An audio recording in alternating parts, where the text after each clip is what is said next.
Assessore Telesca, oggi i sindacati hanno denunciato una carenza di personale nella sanità di Trieste. Qual è la posizione della Regione? L'azienda di Trieste devo dire che ha avuto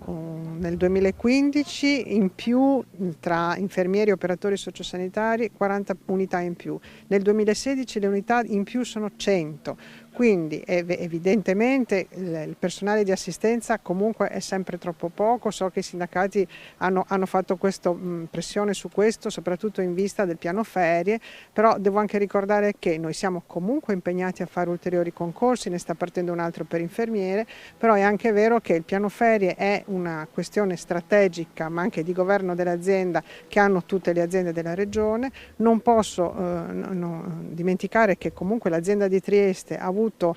tante risorse anche dal punto di vista economico, anche rispetto ai costi standard. Comunque abbiamo avuto un'attenzione particolare per Trieste, però bisogna anche che le risorse che poi diamo vengano bene utilizzate, che si sia anche capaci di fare un governo del sistema, un governo delle risorse, perché noi abbiamo anche centralizzato molte funzioni e le centralizzazioni devono produrre poi le riorganizzazioni all'interno dell'azienda, perché è evidente che le risorse non possono essere infinite, quindi bisogna saperle utilizzare bene. Detto questo, per quanto riguarda il personale in assistenza, noi interverremo ulteriormente, abbiamo invertito il trend, abbiamo ricominciato a fare le assunzioni negli ultimi 2 anni, lo faremo anche quest'anno,